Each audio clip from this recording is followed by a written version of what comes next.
Andy, or can you do roll call? Present. Mr. Guy. Present. Both ways. Down. So, Here.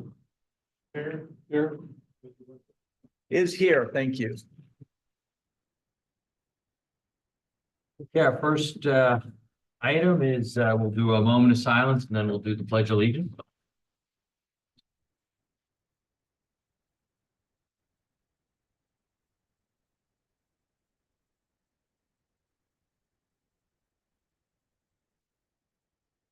Pledge allegiance to the flag of the United States of America, and to the republic for which it stands, one nation, under God, indivisible, with liberty and justice for all.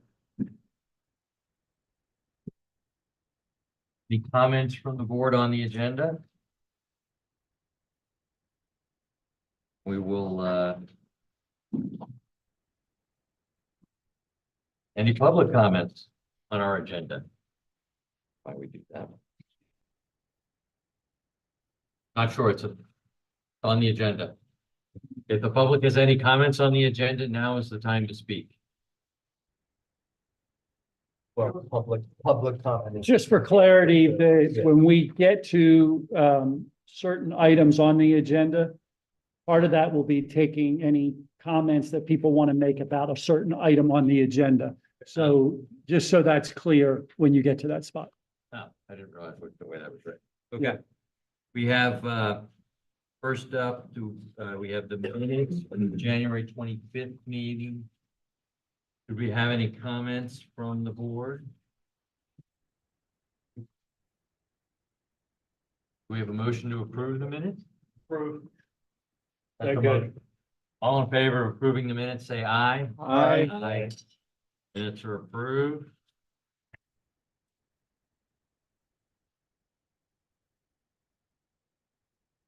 First up, we have 14 Phillips Lane. And before they get started, can you give us kind of the overview of the zoning status and what we are doing today? If it's, Certainly. So the applicant filed an application for two zoning applications, one for special exception dealing with steep slopes and conditional use for a conditional use application for the impact to areas of the property that are very steep. They've appeared before the zoning hearing board in both March and in April. At last week's hearing in April, the record was closed, all the testimony was taken, and the zoning hearing board is deliberating on their own, and will come back within the next 30 days. They anticipate to make a decision at the May 16th zoning meeting, but no decision has yet been rendered by the zoning hearing board. The applicant's here before you this evening in regard to seeking a recommendation for the conditional use part of this application. And they're scheduled for the board conditional use hearing on May 28th. Does the zoning application impact this meeting tonight in any way? Well, they're both zoning applications because they affect, both, one is conditional use, one is special exception. Just heard by different boards. I'm sorry. So if I may What I ask, tell you, Conditional use. what is the difference between two zoning meetings? What are the changes and how they affect that? So a variance from the limitations on. The variance application obligated the applicant with whom I represent to demonstrate that there's a hardship, a challenge to the property as a result of some unique physical characteristic of the property. Examples of a basis for a grant of a variance is an undersized lot in a residential zone, for example. In this case, the challenge is presented by the topography of the land. This is a tract of land. It's about 2.5 acres. The engineer will correct me if I say anything technically wrong, but it would it's a very steep slope tract. It drops 140 feet in elevation from the street to Crum Creek. 90% or more of the building envelope, that the area of land within which you are permitted to build a residential structure, is in steep slopes. So the application to the zoning hearing board obligated us to demonstrate that in the absence of some deviation from the restrictions on steep slope permission, you wouldn't be able to make a permitted use of the property. And we're proposing a single family detached home on the property. The conditional use application that's to be considered by the Board of Supervisors after getting a recommendation one way or another from the Planning Commission would, I think, primarily relate to the terms of the zoning ordinance appearing in section 134.14. And I'll summarize them for you, but the township engineer did a very good job of reciting what those are in his review letter, noting what would have to be required. So why is there two zoning hearings? Well, there is because normally there would be a prohibition against construction of a single family detached home on this lot because of the steep slopes. And that is the basis upon which we assert there is a hardship, and we would not be able to make a permitted use of the land without that variance. The conditional use is a means by which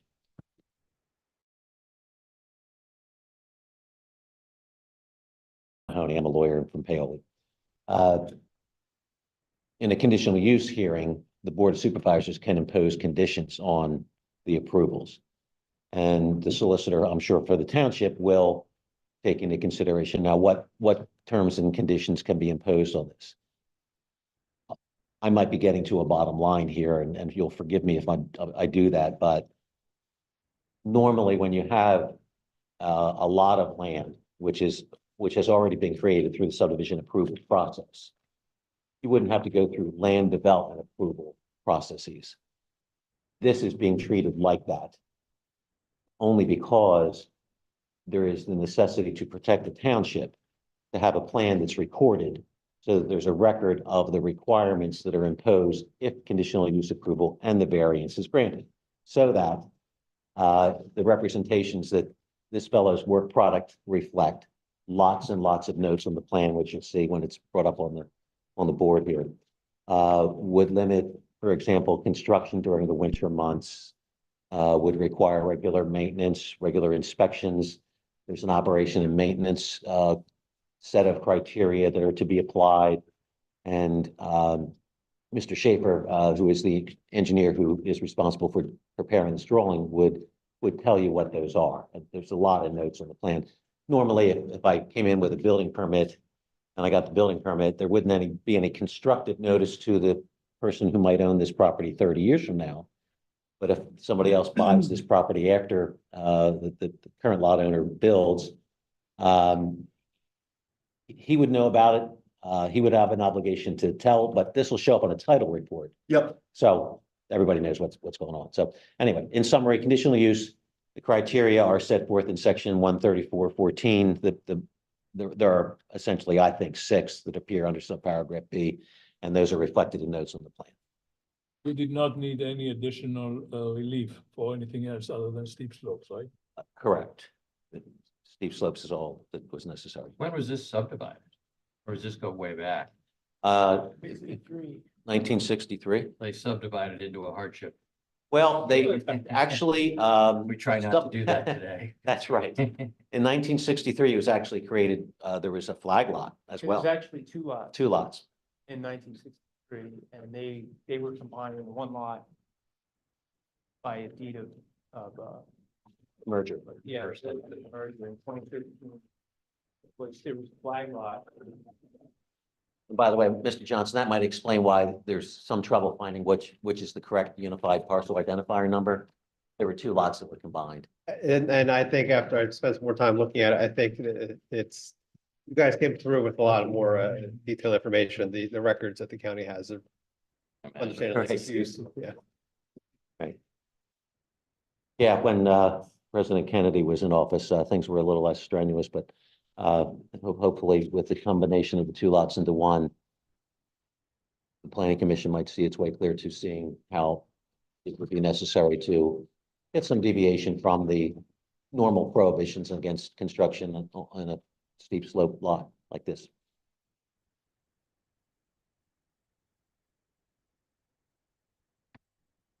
And has this lot been unimproved since then? That is correct. I've been to the lot. It is, to say that it is thickly wooded would be an understatement. It is tree after tree after tree. So And very- I see there is a sewer connection, I guess it will be pumped, right? Yes. How about water supply? Is it also in the state? Well, I think Well, it'll be an on-lot well.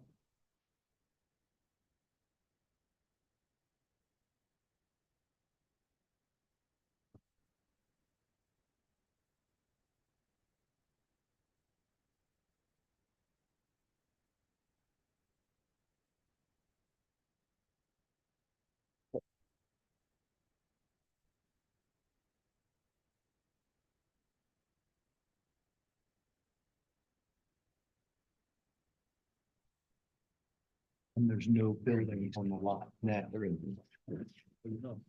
But, Yeah, it's better They might than, not yeah. be all- it's wooded, I see. yeah, there's no structures on the lot now. Correct. Yeah. Is the applicant going to live in the dwelling? Yes. Okay. Mr. and Mrs. Powell and to live there. Gonna They're be looking forward to it. expensive build. Pardon me? It's gonna be expensive to build. Problem. Yeah. Yeah. No, it's challenging. I mean, when you think about it, we've been before Shade Tree Commission earlier today. 2 nights of hearings before the zoning hearing board, planning commission, and then there'll be conditional use for a single family detached home, but the township, what you do on your land doesn't adversely affect somebody else's use of their land. Just that simple. The percentage. No.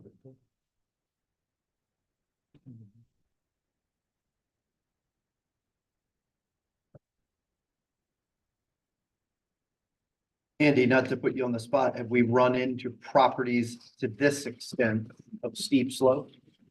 I'm sorry, say that. Have we run into properties of steep slope to this extent? Do we have anything? Not that I'm aware of. I mean, we do have the potential for that in the future. There's other properties that are undeveloped and large tracts of land that are undeveloped that may be subject to subdivision. Obviously, we would try to do our best to assure that we don't create a lot like this again. Yeah. But in my experience in Newtown Township, I've not dealt with a lot so heavily encumbered, no. So to some degree, we didn't, but in the past, the township created the lot. Recorded subdivision. Yeah, Yeah, So- slopes existed, it's nothing.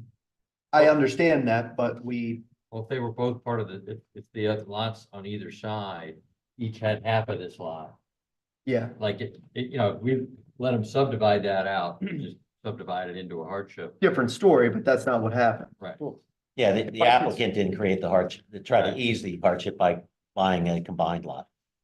And I would point out that the lots on either side also have same, they exist in the same band of slope, so, these lots might not have had to come in for relief because they predated the slope ordinance when they were constructed, but they were To the also. best of your knowledge, any of the adjacent or the neighborhood properties was developed recently? I couldn't say, I didn't analyze the And- neighborhood to that. Yes, it has.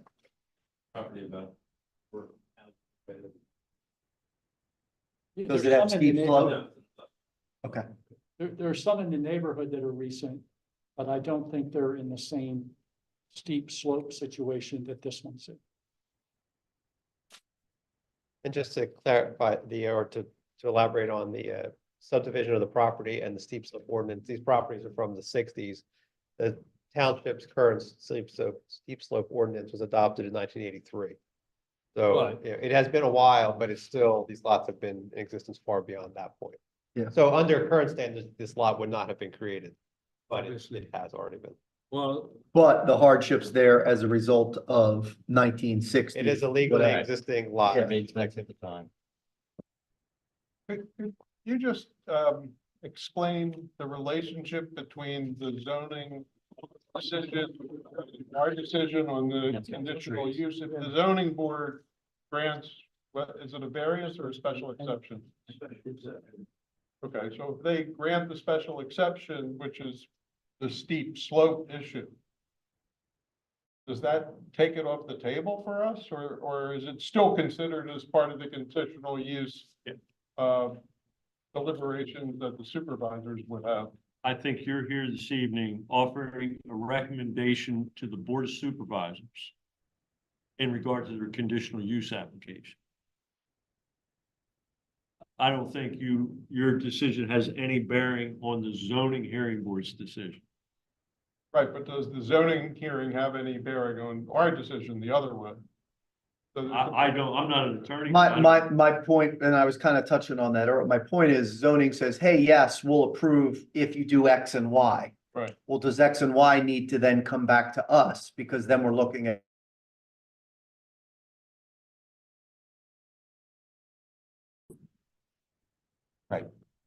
If they impose It's conditions on the typically, if I'm not approval, mistaken, the manner in which we would address back it is add after the those zoning hearing notes board to the is done. plan before it's recorded. Make sure that it's binding. I think the applicant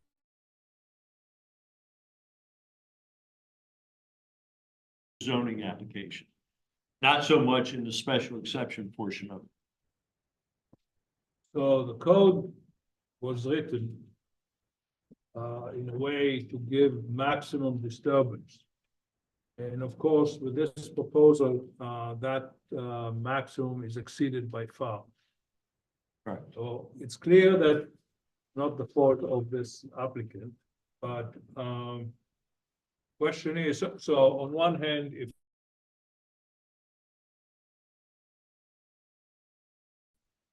waive this protection of how do you call it, natural treasure in a way, right? Same time, perhaps we should also, in lieu of that, instead of that, perhaps we should also try to make sure that adjacent steep slopes are not affected.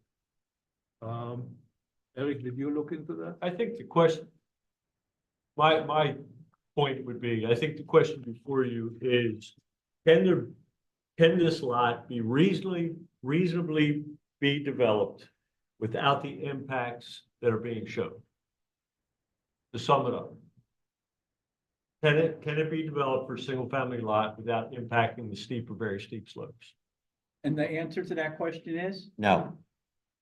Can't, not possible. is this the best location for this house on this particular lot? We believe so, yes. Is there any other area on this lot that you could put the house within the permissible building lot lines? That this house could go, that's not in the steep slope? There's other areas there that you could put the building within the envelope, but they're also affected by steep slopes. So yeah, there's no Well, other. Let me ask you a different question. Your infiltration trench and the level spreader, can Yeah. they be brought up closer to the house in order not to disturb all that amount to get there and below? Because this Well- way, yes, you would affect more very steep slopes, but you would impact less of the steep slopes underneath. Yeah, so the reason so basically because of the slopes, in order to do the stormwater management, we proposed a very long and narrow system. If it was wide and longitudinal to the slope, it would create more disturbance. The reason I'm saying that is we needed to create the required volume for the stormwater and make it as long as we could. If you look on the plan on the right side, the very steep slopes are more dark They're more of No, more of I a see darker that. hatch. So if we move the seepage bed up slope, we actually start getting into, on the right side, into the very steep slopes with that seepage bed. So the reason that was the selected location is we felt that would have a less of an impact to the extremely steep slopes. I understand that, and I'm asking if perhaps it would be worth it disturbing more of the very steep slopes by getting it further up, but by that impacting less area, smaller area of the property as a whole by anything, because your disturbance would be smaller and higher. And about the very steep slope, you have to protect whatever you are not cutting. Yeah, so we, as far as moving it up the slope, what we would save on disturbance area would basically be, if you look, there's a line type that has like a little arrow point on it, and that's our proposed disturbance area. It's shown in the legend there as limit of disturbance, if you look up at the ENS plan legend. I understand this. So there's a sliver, so basically the way we're accessing that system is gonna be through a pathway on the left side of the site where the swale is. If we move it up slope, we're basically, that might be about 25 feet wide, so for every foot we move it up slope, or every 10 feet we move it up slope, we're saving 250 feet of disturbance. But the system will also move up slope that much. I think the slope disturbance on the right-hand side getting into the steep slopes would be worse and more than we would save by moving it up slope on, and saving the disturbance lines on the left. So I feel that where we have it is the most efficient area. There's actually a flatter band in that area that helps us to grade in and minimize the grading on the downslope side of that. So what you're getting at is disturbing less of the creek. and Well, we more feel that, In the steep slope. yeah, we feel that where we have it is probably the most ideal location. It could, it might be just equal shifting it somewhere else, but I don't think there's gonna be any significant gain on reduction of slope disturbance. You could also, hypothetically, it's not my place to suggest anything, but perhaps you could change the shape of the bed rather than have it long and narrow. Because maybe that way you would be able to bring it up, Like a U shape? Yeah, because it's a, like that. Horseshoe-ish. No, but this is straight, long. Yeah. And bring it up and make something like that, which would have the same area. So it looks like that's about 100 feet off concrete. I see a 50, that's your. yeah, it's about 100 all 150. in. Yeah, about 150. Double the rear yard setback, right? Is there anything on either side, within a few lots down near the creek, or is it pretty open, full strip? Well, there's a residence immediately to the left. Right, but that doesn't. That one's not that. Somewhat in line.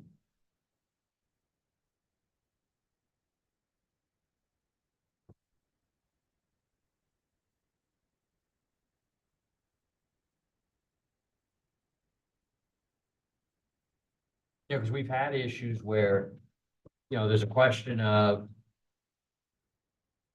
there's a hardship, Mhm.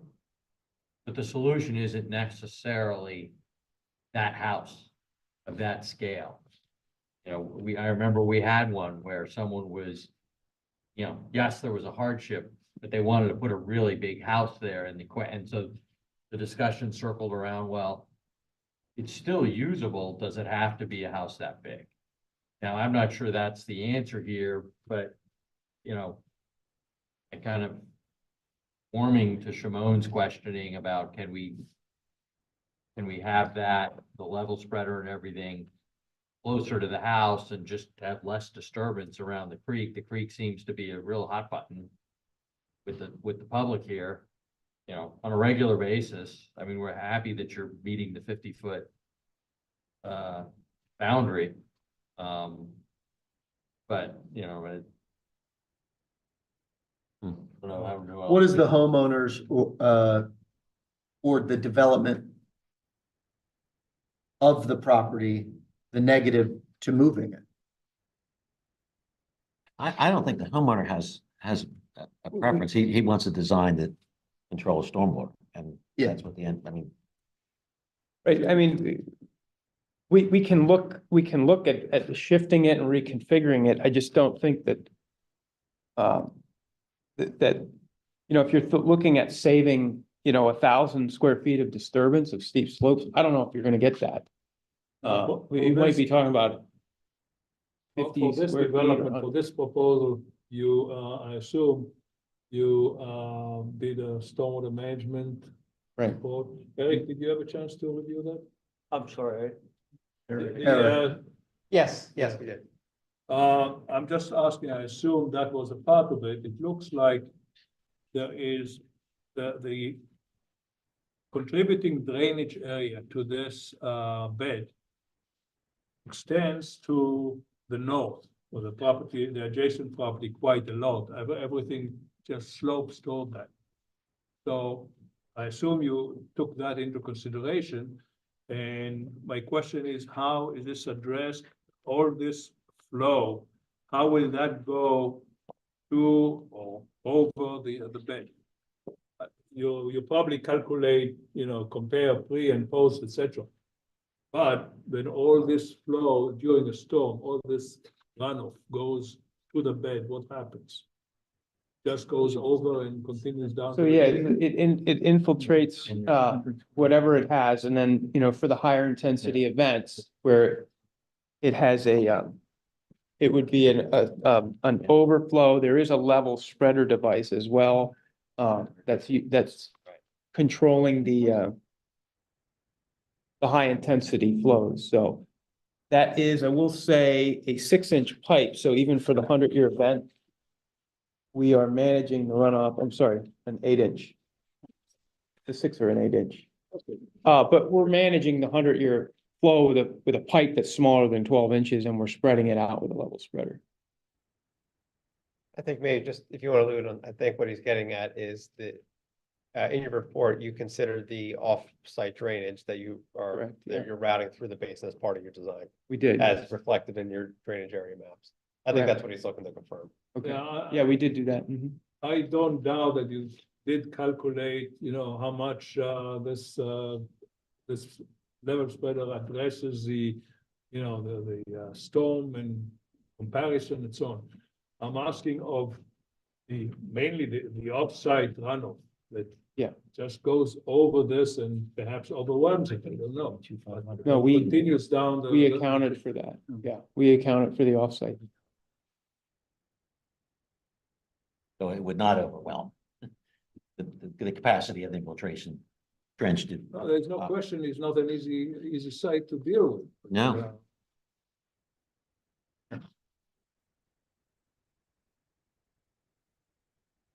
What is the state of the creek now in this area? Do we have any information on that? Eric or? He's provided. I mean, What's that? Cove Creek is a major waterway. Yeah, It is a major waterway. You know, of course, it's upstream of the reservoir, so it also sits in the middle of a heavily developed area, but Yeah. I'm not sure if there's anything else you're. I mean, if you want an idea, if you think about what goes by the Bartram Bridge, yeah, that's this stream. okay. We do have issues here, so I think that's flowing. Yes, What is DP's designation of this thing? You mean, yeah, the existing designation is, high quality, full water fishes. High quality? Yes. so just the adjacent across the stream, the opposite side of the stream is the likely to be developed in some way at some point, right? Because that would be, because if I'm coming down I Boot believe Road, that's. I if believe I'm going that's- Boot and I make a left on Phillips, Mhm. right? Across from the creek is what's across from Campus Boulevard on the right. Fair? Right, Andy? Yeah. So if that's developed, and someday it will, there's So you're- more water you're- runoff. You're on the, so if you think about the topography of the land, if I'm standing on Westchester Pike Yeah, and I look up, I see Phillips Lane as a raised spot. correct. This piece of property is on the other side, heading down towards Crum Creek on that side. Yes. Okay, I just want to make sure we're on the. Yeah, but across from this stream Across from this stream would. is undeveloped right Either now. Willistown or Edgemont. I It's think Willistown. Willistown. Fair enough, even if it's not Newtown. Right. Right, that stream's gonna get a lot more water runoff when that gets developed. I'm not sure, I'm just making a point. Yeah. I think. Well, I look at something else here. If this is a high quality street, I guess in a way you are lucky that your disturbance is less than an acre, because I think if you had to go for an NPDES permit on that, that would be very difficult. Yeah, Well- I agree with you. Yeah, we've designed this to minimize the disturbance and the impact for all those reasons.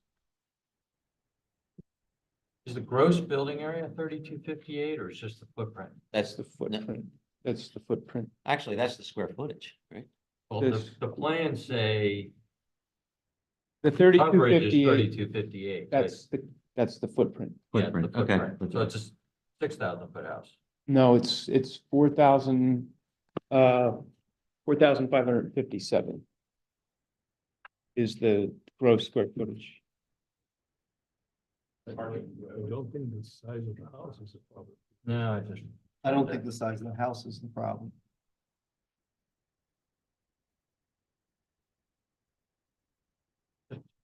Just a tough site.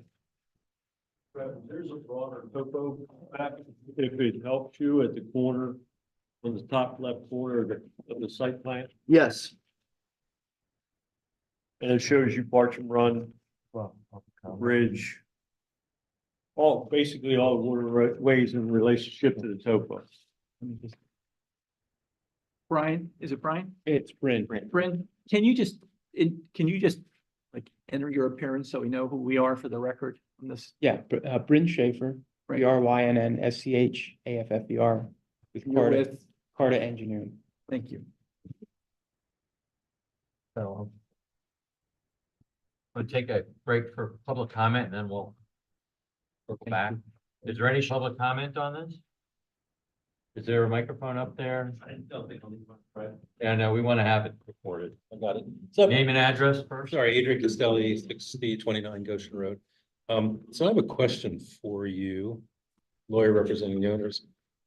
When they purchased the property, did they know that obviously they knew the slope was there? Did they know there was an adjudication a number of years ago on this property for this very same issue? I think you need to direct the question Yeah, to it's us. comment, Okay. and then Yeah. we can Well, kind of, okay, same question. Did the owners know, and how did that affect their decision? Did it affect their decision? Did they know that X number of years ago? I know I only heard this at the last meeting last week, that this very issue was dealt with on this very same property a number of years ago, if I'm not mistaken.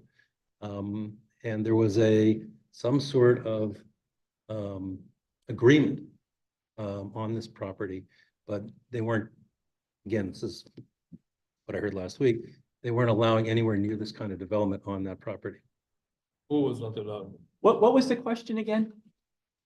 First of all, do you know that this was an issue? That had I come don't up? know what your question. I've been on the was. board for a long time. It's the first time I've seen the property. Yes, I'll say that. So we were told at the meeting last week that this had come up before. maybe it's And then- zoning, not at planning. Could be, so, you know, So you're thinking there was some agreement that it wouldn't get residential development? that it was, there was some sort of agreement that it could be developed, but not nearly but not disturbing the slopes in any way that this is proposed.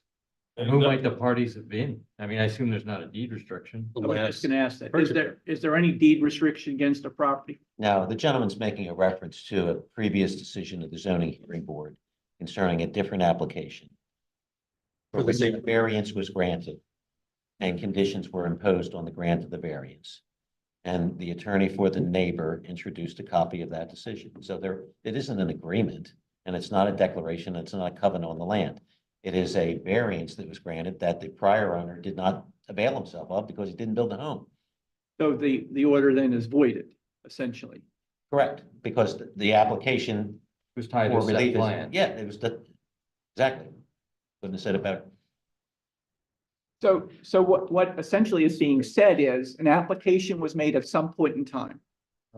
It was conditioned on the zoning approval.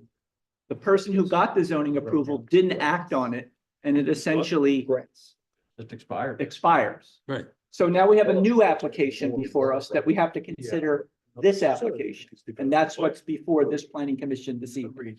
Right, and my question is, it was, permission was given before. And apparently was not nearly the slope disturbance. Did the owners know that? I mean, are they trying to take it to the next level? Even though when they bought it, this was in place from a previous decision. Well, those plans would not be recorded. I mean, they might have not had any, it's not something that becomes a public record unless they dig through the zoning minutes. I guess, is that an accurate statement? It You would be know, titled. And it wouldn't be a restriction against the property. I mean, you have a new owner of the property now that doesn't have a restriction. I mean, they might not have had enough financial resources to do it and put a for sale sign up. Yeah. It's not relevant, so. Yeah, it's. We've got a plan in front of us. And, that's what the township has to address. And, they're not impeded by the plans that preceded them. And as he said, I guess they were granted a variance? And they A variance was elected not granted, to yeah, move there was a forward? decision issued by the zoning hearing board and it was introduced into the record of the zoning hearing board proceeding last week. Thank you. Thank you. So that issue is still before the zoning hearing board. They haven't made a decision on it, and it may affect their decision. But not yours. It doesn't really affect ours. We have a different question in front of us than the zoning hearing board. Okay, thank you. Any additional questions? Name and address, please, when you get there. I do know him. Paul Seligson, 4727 Mill Hollow Lane. I'd like to talk about the stormwater issue, and I have some things to hand you, Paul, if I may.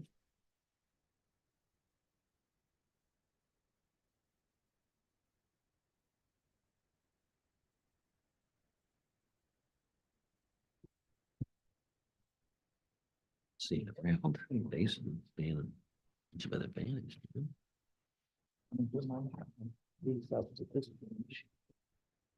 How we were able to.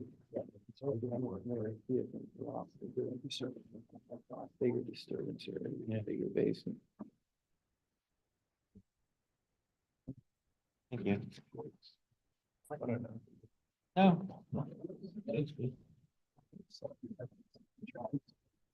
That's your agenda. Different calculations here. The applicant is proposing of cutting down 96 trees. And it's all different sizes. And so what I've taken is I've done sort of an idea of how many gallons of absorption these trees represent in their current state. And if we minus these trees out and plant in 3-foot caliber trees, replacement trees, how much water they might absorb and hold. And not every season is a vicious rain season, but there are seasons where there are huge rain seasons. So if you follow along, a mature tree absorbs 10,000 gallons of water a year. An oak actually absorbs 40,000. And if you go on the US Forestry Service, they'll say 11,000. So I'm a little bit under. They're saying 48% of the 90 trees or 42 trees are to be eliminated, and their sizes is between 20 to 30 inches in diameter. And so that would be roughly I'm estimating each tree, 5,000 gallons a year of holding water. So if you have 42 trees at 5,000, that comes to 210,000 gallons of water that it's holding. I think it's 53% of the 90 trees or 48 trees are smaller. So they're going to be roughly 3 to 19 inches in diameter. So let's just say they're all of the same, maybe like 5 inches, and they might absorb each tree 2,000 gallons of water a year. So 48 times 2 is 98,000. If you add the two up, 210,000 plus 98,000, it's 306,000 gallons of stormwater, potentially, that has to be efficiently rained busy season, that currently is being held in place by the trees that are existing there. Now you're going to cut all 90 of these trees down, and you're going to put in replacement trees. They want to plant 257 replacement trees at 3 inches in diameter. So I'm saying those would maybe each tree would absorb 500 gallons a year, something like that. And doing the math, 257 times 500 shows you it's roughly 128,000 gallons. So the new trees would absorb something, but they wouldn't absorb nearly what the old trees are absorbing. Now, I know there's going to be a detention pond or a retention pond, but my question is that, this is a huge amount of water that right now is being held in place, and it could eventually, once the trees mature, maybe it will be re-held in place, but there's going to be a period of 10 to 15, 18, 20 years where the trees are growing and it won't be held in place. So my recommendation, or I would encourage you to recommend, no, that I think this is an unbuildable lot with this much, 87% of the area is either steep slopes or very steep slopes. And I just think that's beyond anything close to what's allowed. Thank you. Thank you.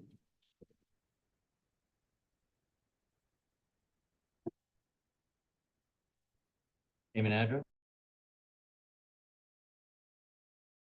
719 Westchester Pike, Newtown Square. Thanks everyone for allowing me the opportunity to speak. I am just a general member of the public. I'm a homeowner. My wife and our 2 young children live along Crum Creek, less than a quarter mile downstream.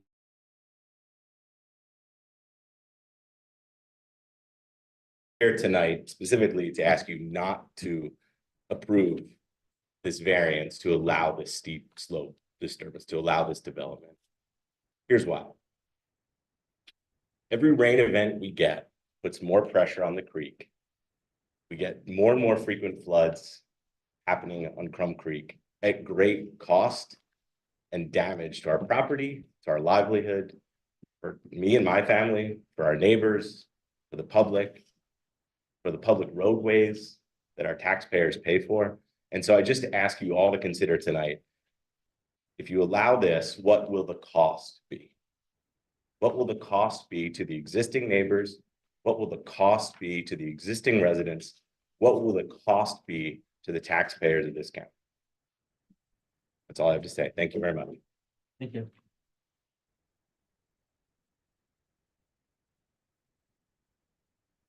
Debbie Warden, 4723 Mill Hollow Lane. That's my son-in-law. And his address is either 4719 Mill Hollow Lane or Westchester Pike. We have sort of one of those addresses that goes all over the place. I've lived at that location for 25 years. I've lived in 4 of the 5 houses that are downstream from this property that you're talking about. And so I've seen many, many, many rain events in my day there. It's getting worse. The distance from the creek to that drainage field thing, that creek floods so powerfully that I would be horrified to see what would happen to that, honestly. And I have some photos to show it. This is my backyard, which is along the creek. I can give these to you. This is what happens to our driveway on rain events. At least once every 2 years. That's expensive, getting that fixed every time. Trees come down the creek and settle on our properties. And we have to pay to get rid of those. And if you take 90 trees down, you're gonna ruin a lot of other root systems. Those trees are gonna fall down. There's already a problem because township land is along there too. Township has property right there.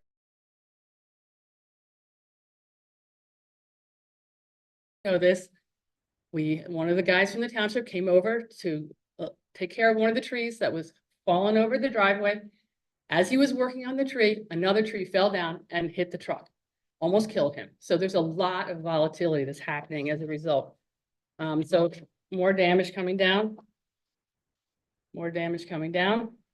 And this was the bridge here in 2021. Completely took the decking off my bridge.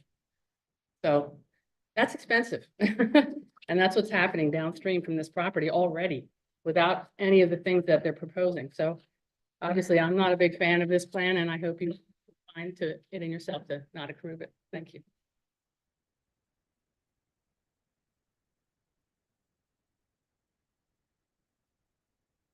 Good evening. My name is Sheila O'Sullivan Feeney, 120 Beechwood Road, Newtown Square. I'm the chair of the Environmental Advisory Council. I hope in your packets tonight you saw the land development forum. EAC reviewed this property. We've been through the zoning with them. We've been through shade tree. We understand this particular individual wants to build his home, and we can appreciate that. All of us live on land that was developed. But in this particular situation, you need to think about this particular property. At the back of the property, the areas are identified as floodplain. If you go on realtor.com and you pull up the checkbox for the flooding, you will see what that area looks like when it's inundated. We're not talking an inch or two, we're talking 3 feet, 4 feet. In the back of the property, you know that is a high quality cold water fish. We know that that area is impacted. You know that from stormwater, the township is dealing with the area. Our taxpayer funders have to fund stormwater management litigation between Boot Road, between Phillips and Goshen. So we respect the owner has a right to build a house, okay? But what the footprint that he's looking at is 4,576 square feet. He's looking to destroy 90 trees. I let the shade tree deal with the tree element, but the shade tree and the tree canopy is part of our stormwater management and erosion control. In addition, we were invited to the neighboring property to see this land. And unless you've seen this property, you just can't understand the slope on each side. So although the infiltration measure was it was a very honorable task for them looking, it's not going to manage all of the water on this property. In addition, if you look at the 4,700 whatever square feet that he's looking at, that doesn't include the driveway, that doesn't include the patio, that doesn't include the walkway. We want to know what the full square footage is. And another thing we talked about, and we went through in our best management practices, we showed you the failure rate of this. We asked for the plan for how that will be managed, cleaned out, every major storm event. I mean, if you look at our form, we gave you scientific information to look at. And we really asked you to look at that form. We also asked you for this particular property, the applicant is asking you to apply a fee in lieu of, so he doesn't want to plant 257 trees. So we're saying, okay, we understand that it is 2.75 acres. You would think there's some spot in there. We're asking you to hold a minimum of 70% of the trees. That's 180 trees have to be planted on the property. We're also asking you to reduce the footprint of this property. We provided you with comparable homes in the area, and we're asking for the entire house to be no more, I think, than 2,400 square foot. Although it's far less than what the applicant was wanting, we're trying to work with him. That will allow you to reduce the disturbance to the steep slopes and the very steep slopes. But quite frankly, it's insulting if we allow a 15% of slopes to be disturbed and he's asking for 36. For this very steep, we allow 5% and they're asking for 31. I just don't see how in good conscience we can allow that. So let's respect the property rights to build their home, but they have to respect our ordinances I asked you to look at our land development form, look at what we provided you. We gave you so much information. And if you read that form, this would be another. And I really appreciate the engineers on this, asked some really important questions. And I appreciate because you understand what's involved here. Look at this particular property. Don't throw the burden back on the taxpayers, the people that live in Mill Hollow. Okay, this water goes down to Springton Reservoir. This is our drinking water at Springton Reservoir. The sediment from these trees that will be destroyed, it's just a lot more. In addition, there's many people in this room that aren't in this room that are impacted down by where this water goes to. This is part of CRC. So look at the route and see where this water goes. So it's not just Newtown Square, it's in our town for minutes and it goes out to Edgemont. So I'm asking you to please. No. I might respond to one of the questions that the lady had. Wasn't sure what the square footage of the impervious surface is. If you take a look at Plan Note 3, now that's the second column of notes, it indicates that the plan proposes approximately 5,406 square feet of new impervious surface. I'll tell you that's 4.5% of the gross acreage, 4.5%. If this was a flat lot. Yeah. Then these numbers would make much more sense. Right now, the issue is not, you meet those criteria, but that's not the issue here. Issue is mostly the slope disturbance. Right. I think the impression was that it was 31% when in reality it was 4.5 or whatever you said. 4.5% impervious Of surface. the site. Of Yeah, the of site. the gross, Sean, gross Yeah. acreage. you follow me on that? Yes. Okay. We have another. Name And and then address, the next please? sentence in that note, just so you're aware, the stormwater management plan has been determined to accommodate a minimum of 7,000 square feet of new impervious surface. Which is So with- 75% more than what's actually. Well, it's over design. Yeah, we're My in, name's Lori Cosgrove. I live at 4707 Mill Hollow Lane. I and my family, we have about 4 generations that live in our house. If I can get you to go. Yeah. back You know a that little bit microphone. We have more 4 towards- generations that live in our house. And we all enjoy the creek. We swim in the creek. My husband swims year round. We live directly on the creek, and we've noticed over the past 9 years that we've lived there, how it widens, how trees fall without any kind of weather issue.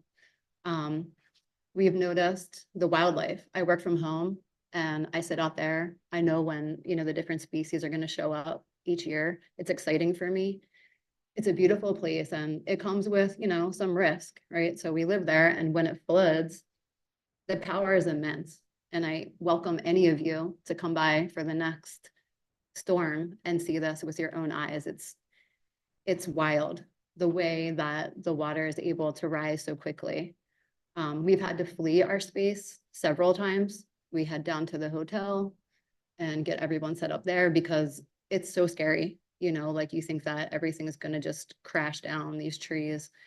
The root systems that are there are strong right now, and putting in these new seed saplings or whatever, it's just not going to be able to capture all of that rain. It's not going to be able to continue to strengthen, the woods the way that they are.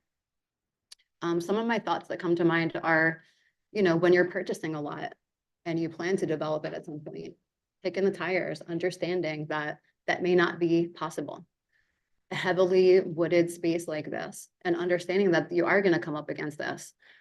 I wish that the homeowners were here tonight to hear these stories firsthand, to understand what we go through when it's torrential downpours and you're thinking, we got to get everybody out. Everybody has to leave. Like this is happening right now. This happens, each of these storms that we come up against, it's a scary situation, and it's only going to get worse with building situations like this on steep slopes. We have these regulations that are put into place, these ordinances to protect the community. And I'm also here to speak on behalf of the species that do not have voices here tonight. The environment that we live in is beautiful. Newtown Square, growing up, I always thought it was such a beautiful space. And I also knew that there was people that were responsible for keeping it that way.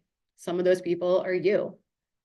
Being able to, look at this paperwork quickly tonight and try to understand what happened in, the previous meetings, and trying to understand very quickly what impact this has on us. It's not enough time, in my opinion. It's not enough thought process.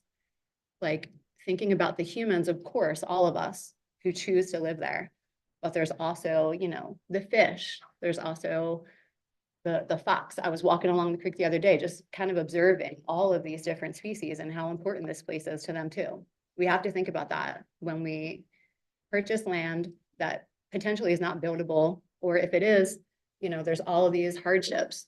There's hardships for all of us involved in this decision. And I hope that, you know, everyone here can kind of take some of these pieces, maybe come by or, you know, look at the pictures that Debbie brought here tonight, because they are common at this point.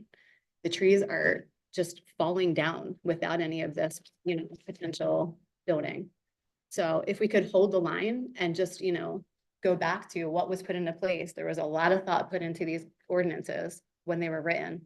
Not something that we can just shrug off and say, well, we'll just, for you, sure. No, it's for all of us. Like, all of us are in this together. And I think with like people that are in powerful positions and have the ability to look closer and see past the lawyers and the engineering and things like that, and understand that that piece of engineering would be pushed under our bridge and slamming into the piling, I think, if that were to be put in place. I understand it would probably be drilled deep into it and like countersunk and all of that, but you should see what can happen to the trees that come down. These trees that are so heavy, they're just ramming our bridges. They're taking off, you know, all of the flats. It's a powerful thing that happens there, and would like to ask a question. If anyone here has seen the power of the Crum Creek in a flood situation. Has anyone here? I don't think that you can make this decision without having that as a prerequisite, in my opinion. And I think that that is just being a responsible citizen, let alone someone on a board. If I were to make a decision like this for many people and the reservoir and everyone that lives along the creek, I would myself at least witness it. So I feel like that's probably all I had to say, but I appreciate everybody being here tonight and considering this. But without much more due diligence, I think is what is expected of all of us that live along the creek. And I also invite you, like I said, to come and just check it out. Even if it's a quick look, you'll just be blown away at the power of that water and how quickly it can rise. My family and I have walked down to the water, checked it out. Wow, we walk back, and before we know it, it is feet, like feet of water. It's not inches. We're not talking inches or whatever. But for that creek to rise that quickly, it's a scary situation. I have a lot of videos of full grown trees just in an eddy, like right down at the swimming hole there. It's wild. Picnic tables that are really heavy picked up and just relocated 100 feet away. It's like something that I think needs to be seen. So I would appreciate that if any of you would consider that. I'd be happy to walk you through it, but thanks for letting me talk tonight. Thank you. Thank you.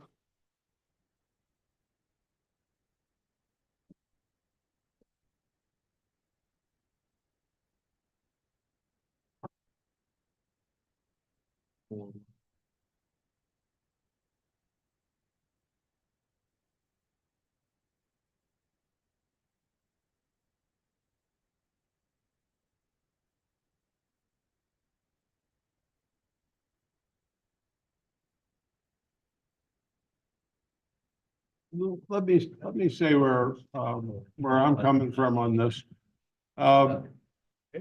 If the variance is not granted, then this doesn't matter what we do here tonight. You're then presumably, if you want to, you can appeal the variance, but if the variance is not granted, this project can't go forward. Right. Okay. What I've heard earlier is that this board traditionally or historically is not gone through the plan approval process. Well, it's a little different because it's conditional use, where variance is on the table, and we usually wait for the variance to be granted. And for the reasons you specified, the board, the zoning hearing board could issue all sorts of conditions that we're not aware of tonight, we may or may not agree with. So for that reason, I would prefer that we defer a decision until such time as a variance is granted and we know that this project can move forward. I mean, the scope, just want to kind of walk through the scope of. We are not in the process of starting what we would typically see as the full land development process. Is that correct? That is correct. The Right now, discomfort we're having, right, our normal discomforts for our process. Yeah. You know, 119 trees out of 257, all, the steep slope and. But we are How not much in a of that position to is, comment. should be excluded from the purview of our decision today? well, You know, I think you're looking at a fact that you're providing conditional use for a home to be built in steep slopes, because our code basically does not allow for that to happen.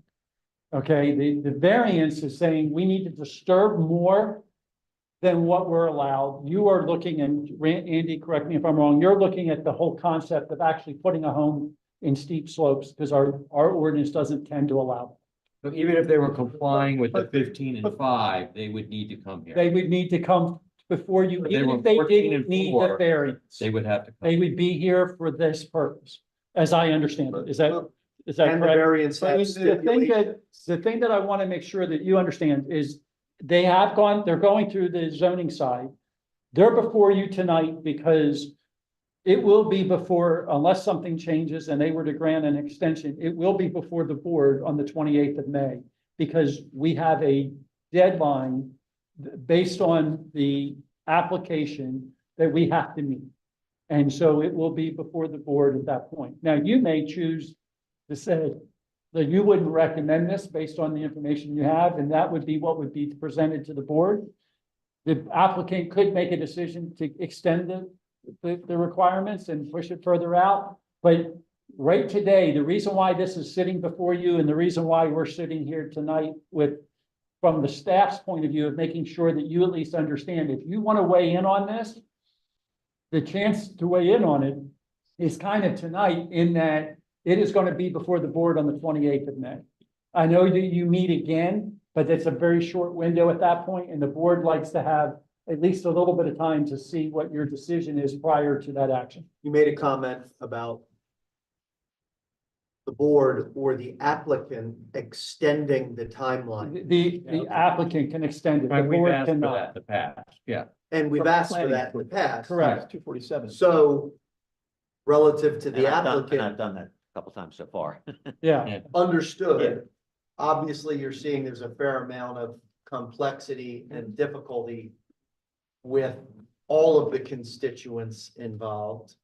Maybe that's something to consider as we move through the night with this subject. Let me correct something that was said there by the manager.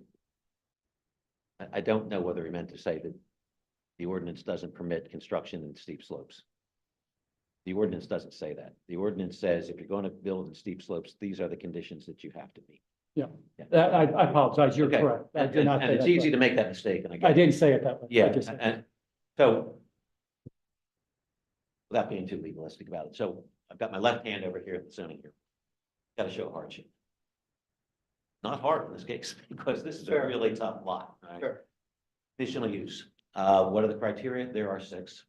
I mean, there's some very general ones, but there are 6. And those are complied with by virtue of the notes on the plan. So, yes, I can go forward. If it's a consensus among the planning commission members that you would prefer to know what the zoning hearing board decides before you issue a recommendation. Everybody sitting down? I don't have a problem with that. There, nobody fell out of their chairs. Not so tough. It's a difficult lot. Here's the thing. I understand that lots of people are having lots of problems with stormwater. I can identify, I've had problems with stormwater. I've owned 9 homes, one of them in Jersey. It's a bit of a problem. South Jersey. And I get it. The difficulty with this lot is, this will sound like a threat. I don't mean it this way. It's either this is permissible, provided that other properties are not adversely impacted, or it's a regulatory taking. It's a. Dive deeper on those. The first item you said was that it, subject to township's approval. So the township has an obligation to allow land to be used as it is zoned. It can't say, you know what, I don't think I want you to build a house there, so you can't. So I say, that's fine, that's been litigated, write me a check. It's a big check, plus property owner paid a lot of money for this property. That's an alternative. We're not going to go down that route, I don't think. Yeah. I think we're going to go through some analysis and difficulties and questions and answers. It's primarily not a legal question. It is primarily an engineering question. The guy asks, can you move the stormwater basin up? Well, you could, but now you're going to impact very steep slopes. And you're going to have a different shape on your stormwater basin. And another engineer put together a plan. And this engineer looked at it and said, that doesn't make sense. He's got his data wrong, and it's worse for the environment.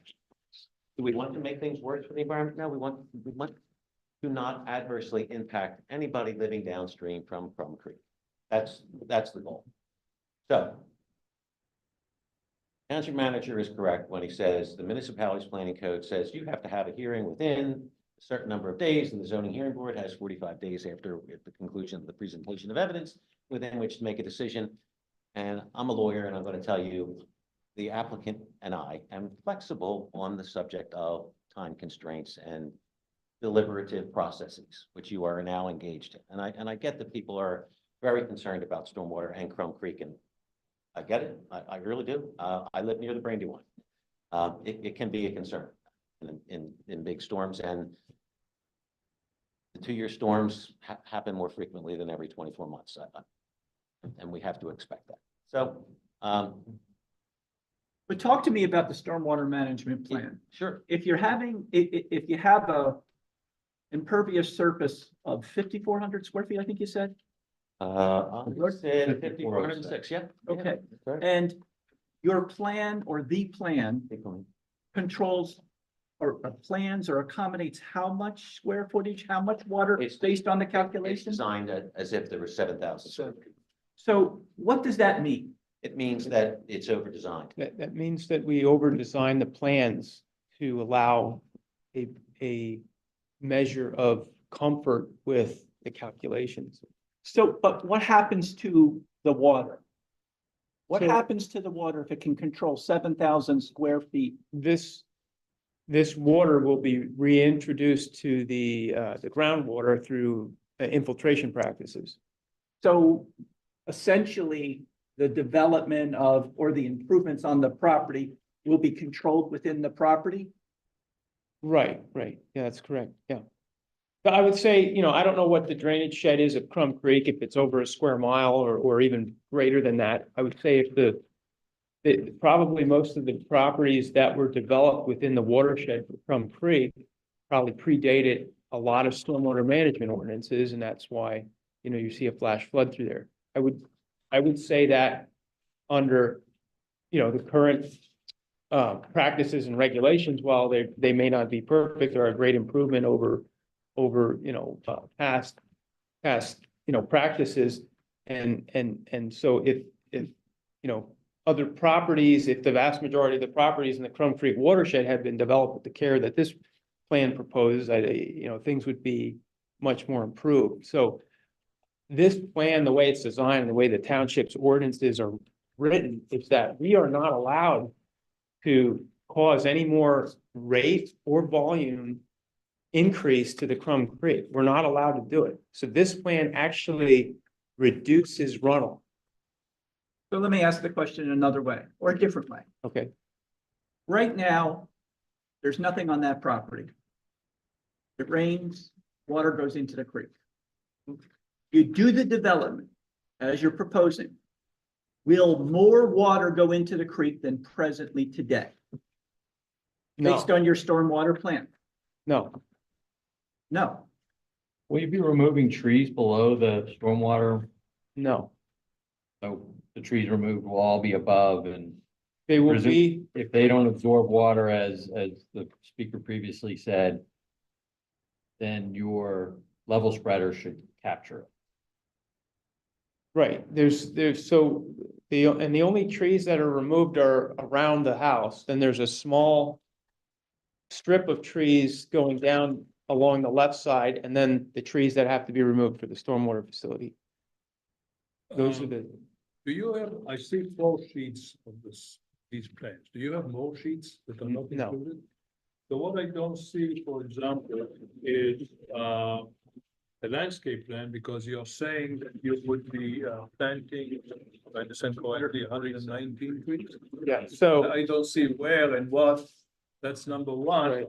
because one thing I think that you do need to plant Planning one. as many trees as possible, and if there is a requirement to plant 257, I believe that I can give more you, need to be planted. There's an update to that. I can give you an update on the landscape plan. So when we came in, you know, obviously we wanted to try to get ahead of things with the zoning question first. But the bottom line is our landscape architect has been in contact with the township arborist, and they're gonna review the site now. We did a survey of the trees that were within the limits of disturbance, and that's the extent of what we have at this point. This coming week, what they're gonna do is they're gonna meet, and then they're gonna look through the site to see if there's any specimen trees, if there's any dead trees that shouldn't be counted, or any invasive trees that shouldn't be counted towards the tree removal. And then that's gonna be adjusted, and then they have they're gonna be developing that landscape plan. And then part of Panoni's, the township engineer's last review for this has indicated that we have to comply with the township, the arborists, review comments, which we would Obviously, intend to do. So that would other be- than doing mathematics a little differently, Mhm. I think that the idea, as was brought up before by members here, you need to plant as many as possible. Also, as Mr. Zellington stated, there is a difference between the Oak tree or. well, how much water each Sure. mature tree takes and how much a tiny 2.5-inch tree takes. Right. That's question number one. Number two, I don't see on this plan location of your infiltration testing. I assume you did that. There is no. So there's a symbol. There's a little symbol just to the south, where the east side of the infiltration bed. What? That says I-1.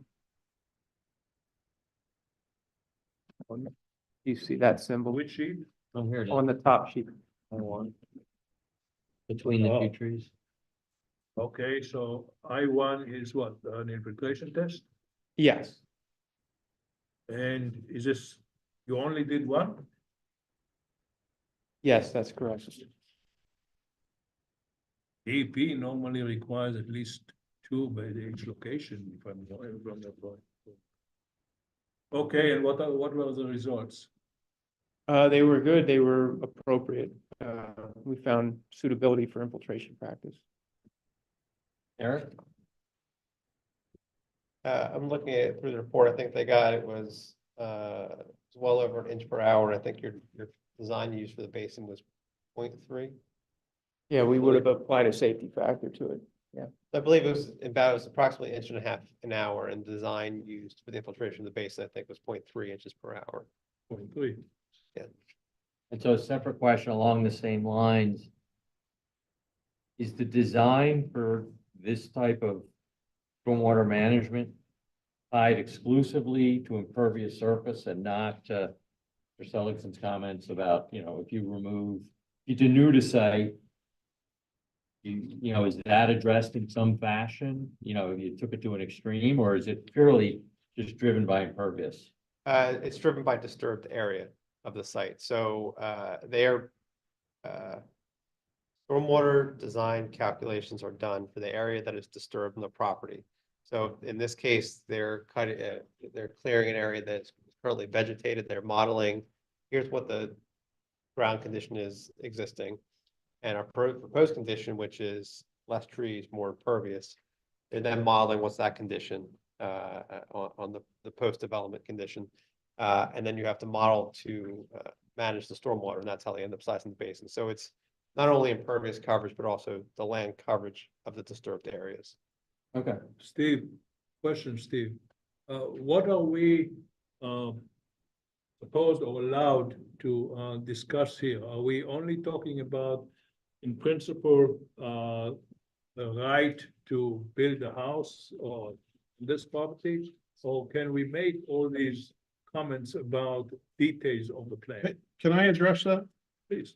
The standards and criteria for issuing a conditional use approval that we're advising the board on includes in the section under community impact assessment, an assessment of site disturbances, including but not necessarily limited to vegetation removal, trees, earth movement, steep slopes, and alteration of natural drainage and the impact of such actions on the surrounding neighborhood.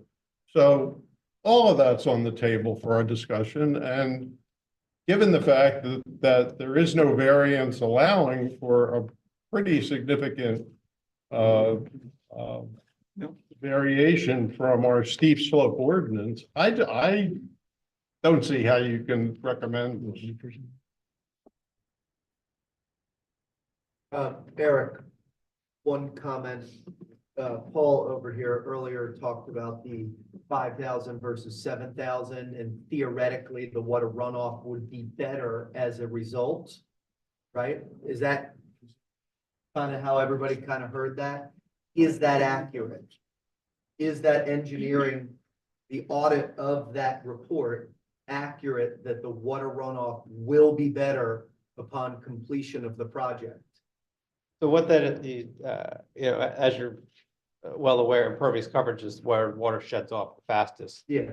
So where that comes into play is on that post condition of the site. If you're considering more of it to be impervious versus pervious lawn or plantings, that means you're anticipating there will be an increased amount of water flowing off quicker from the property, which means the basin is then designed to capture that water at a quicker, to manage that increased level. So if you have 5,000 into a basin that has designed for 7,000, you're going to have less outflow from that basin. So yes, that would be, I would agree with that statement. But you agree with the report that says that the water runoff will be better off than it is right now? They are not correct. The intention of the stormwater design, our model, the ordinances that we have in place now, which are about 12 years old at this point. All previous development, much previous developments occurred, did not have any of these regulations that we now have in place that requires you to not increase runoff. So taking that a step further, the properties that are feeding the creek now are non-compliant with today's. The vast majority of development in this whole region would not be found compliant with our current stormwater ordinances. So I'm hearing, even though this is steep slope and disturbance and the trees, even still with the complexity of this property, with the system that's being put in place, if that's true, it's going to be a property that performs better than the vast majority of properties that are currently feeding it that are not compliant. And that would be correct, yes. It's always like that. Yeah. I just think it's important to articulate it in a way that is common sense and not as legally viewed or engineeringly viewed. In a way that it could be understood, like if the report is what it is. The report, I haven't read the report, but I'm quite sure that the report meets the regulations, and Eric reviewed it, and so. It's just another layer. There are things that I'm not happy about, then there are things that I am happy about. I'm just, I'm in a. So I look at I've used the analogy before as, this is an SAT question. We got to pick from the choices in front of us. We may not like all the choices. You got to pick one of the four, A, B, C, or D. But I do think, from the tenor of the board, zoning's outstanding. What I speak for myself. I'd like to request the extension. Let's get the zoning. You know, this is sort of our first time working through this. I know you went to zoning twice and, you know, it's frustrating for a property owner for things to drag out. But it feels like I feel like there's loose ends. And that's probably the best answer for everybody is we take a little more time, figure out what the zoning results are. And Maybe there's some sharpening. yeah, and we can, you know, you've gotten a lot of feedback. Maybe maybe you change the plan, maybe you don't, maybe you figure out how to answer our questions and make us happier. Yeah, it just feels like that's probably the right answer, and I'm speaking for myself. I would agree with you. We're expecting a decision from the zoning hearing board on May 16th. We next meet on May 23rd. Conditional use hearings, May 28th. Well, you Now, does said that- that you are in favor of an extension, if I understood you correctly. I don't think he needs to extend. But I'm. He may not telling you, need to if we can hit that. You're likely to. I think to you're gonna know say that- the supervisors are gonna want a little more time than on Typically, Thursday the to their Monday. supervisors like a little bit more time to review it than coming out of you on Thursday night and being on their board Monday. And they meet every 2 weeks. Huh? And they meet every 2 weeks? They meet every 2 weeks. Now, you know, we can talk to the supervisors if they're willing to do that. I don't know. And if not, then they would potentially turn around and move forward on the 28th. My concern is that weekend, this Memorial Day weekend, I do not think they want to spend Memorial Day weekend looking at this, but I'm not making that decision for them. But what we'll do, you know. Stephen, I can take some pressure off. Yeah. I already said I've granted an extension of time. I'm not here to get deemed approved. No, I understand. Yeah, that's not the way I. No, I understand.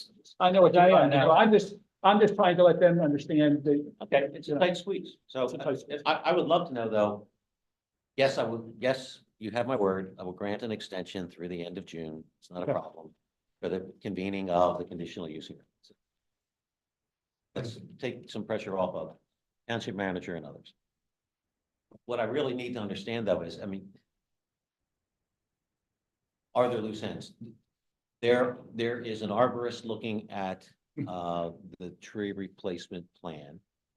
We do not know exactly what's going to be recommended, but what I heard at 5 o'clock today was there probably is not enough room on this land to replace trees that would live. So the arborists know more about trees than I do. Is recommending to our registered landscape architect. Medium-sized trees and lower canopy trees can coexist, where would they be? And if you can't plant enough trees, then would you make a financial contribution to offset the impact that the loss of trees might result in, and trees would be placed somewhere else? I don't want to open up a can of legal complexity, but the township solicitor has reportedly said you can't open up a separate account for shade tree. But I've said, I don't really have a problem with whatever number you come up with, if it's reasonable and it's placed in escrow and it's used for a limited purpose, not to buy a new police car or fire truck. That's really okay with me. It's okay with Mr. Powell. Except it's all good, but Yeah. those trees are not planted at the same exact location, which will be suffering because of the removal of the trees. And that is correct, that is a factor to be accounted for by an engineer. Yeah, and I So- think the 7,000, 5,000 comment should address, you know, Yes. look, Right. I don't want. Well, the- Right, and 297 fully grown trees may be too many trees It- at a future date. And I- You know, that I can acknowledge that. You can plant them and they can die. Yeah. But I They would have the just- sunlight. I would just like to clarify that the stormwater calculations include an account for the removal of the trees like the. That was my question. Like Yeah, Mr. right. Johnson said earlier, is that, so we calculate the current runoff considering the site is covered in trees, the area that we're gonna remove from. So we calculate what runoff will occur with the trees there. Then we calculate the runoff after the trees are gone, plus the house roof, the driveway, sidewalks, so forth. So it's all, the stormwater computations we did are comprehensive and they take all that into account. So as far as stormwater goes, the tree removal, that's handled from the tree removal standpoint. The stormwater design accounts for that. So the tree replacement doesn't necessarily have anything to do with the stormwater because we've already accounted for it. It's a separate ordinance for the township, just, and then it has something to do, just with the trees themselves. Maybe the stormwater is behind it. Obviously, replanting the trees will actually add additional benefit to the stormwater, but we don't need it to meet the township's rate and volume requirements. There's a statement in the letter from the arborist, Rockwell, to the township that says the applicant is proposing 257 replacement trees. However, this is not indicated. In speaking with the applicant, they are proposing a fee in lieu of actual planting. Is that? Well, so what'll happen is we're gonna plant as many trees as we can, and it's gonna be determined by the arborist, how much trees we can actually plant successfully. Because if we try to put them all there, they're not all gonna survive. So obviously you wouldn't want that. So we will put as many trees as possible back in. And then whatever we can't replace, which is required by the township, that's where the fee in lieu of would come in. That's straight out of the ordinance. The ordinance allows for that. I mean, that's what it directs, because it contemplates a situation such as this one where And if you plant you're- trees, you can say, I planted them, they're gonna die, but we planted them. You're awaiting further analysis by the arborist on all that? Yes, because the arborist is to, I think, the township arborist and the owner's registered landscape architect are to do a site visit together. That's what I think the plan is. That's what I heard earlier. That's Yeah. what they're working on, yeah. So That has not yet okay. occurred. and we're So when told that- at 5 o'clock. So again, in a month, we can That's- hopefully all right, iron that's all what we that said, out, yeah. the zoning will be out, Yeah. and I think then we'll Go. take it on, and do this again. Yeah. I would like to make one more comment, and perhaps the engineer can look into that. Because this plan requires disturbance of so much areas, such big areas of steep slopes, etc. On the northeast side of the house, there is this created slope. Instead, you can build some kind of retaining wall, and I'm not talking about a concrete retaining wall, which is ugly and nobody likes. You can you can design a green retaining wall, which may look nice, but it will disturb less area. Okay. I have to ask a question. Did it close the public? I just had one more question, if I could. Sure. Is okay? I was just wondering if, well, two things. I was wondering if the attorney and the engineer have, I'll ask through you, but have been to the space during flood, like during a flood storm. That's one question. To know what they were kind of like building against. The other thing was the power, like how is this gonna be powered? Is what you're, What power? You know, like electric and gas? yeah, it's going to have some type of power, right? What you're planning to put in? You mean the stormwater? Basis. Passive, okay. So, since it's passive, where will it actually head into Crum Creek? Like, is there a specific space on this map that says where it will actually go into? Oh, yeah, it's gonna be, actually, it's gonna have very little runoff, but see, in the middle of the rear of the site, there's a level that says, label that says level spreader. Yeah. So the arrow that is pointing to, it's a little rectangle there. Uh-huh. That is the discharge point for the basin. Okay. And as far as the flooding goes, I mean, I've witnessed flooding of creeks, not this particular creek of similar sizes. So I've witnessed flooding events, and I understand what you're saying about the Yeah. power. We do have you know, FEMA has a floodplain map for this creek. And, it's shown on that map in a dark, heavy line. And it's labeled, yeah, so that is taken right from FEMA's maps on where the floodplain limits are. All of our disturbance, and that looks like it's something about. That's current, that's correct, yeah, it's current. So, you know, that's, you know, at the top of the bank of the Crum Creek on that side, it's a lot flatter on the other side, so there's more flooding on the other side of the creek. And I would just point out that our nearest disturbance is about 100 feet away from the floodplain line and about 30 feet up gradient. So the creek would have to increase an extra 30 feet in depth for it to get anywhere close to you know, where we're proposing any activity. And then we'll be here next month if we can wrap up, as we have some other. Yeah. They'll be quick, I promise. Two things. One is, I believe I heard the engineer say that the tree folks are meeting tomorrow or very soon, and they're going to take the invasives out of the calculation, the invasive trees out of the calculation. That just doesn't make any sense to me. I mean, they hold water, they retain water, they shed water, they prevent the water from hitting the ground, and so they perform the same function as a native tree. Why would you take them out of those calculations? Doesn't make sense to me. Well, I don't know. I mean, if that's what if the township's regulations allow that, then they would, but I don't know. They are gonna You work said it you're out gonna take together. the invasives out of the Right, calculations. if there's Doesn't make dead sense. trees or trees that are not required to be counted by the township. If invasive's the tree, it does all the same functions as a non-invasive tree. Sure, I was Last thing saying, is, have any of the Well, board let members if been? you ask it, let him address it. Yeah. Don't run. I meant to say, you know, when I said it, I meant to say, so as an example, maybe invasives, I don't know for sure if invasives are taken out. Okay, just said, the last question. So all the board, have you been to the site? Have you actually walked down that slope and seen what very steep slope is and where this house is going? And, you know, like seeing the flooding, which is important. Have you actually seen the site? Sorry, just a suggestion. Okay, well, we will reconvene in a month, I think is the plan, plus or minus a day, you know, I'm sure the exactly 30 days. Thank you. Thank you. Thank you.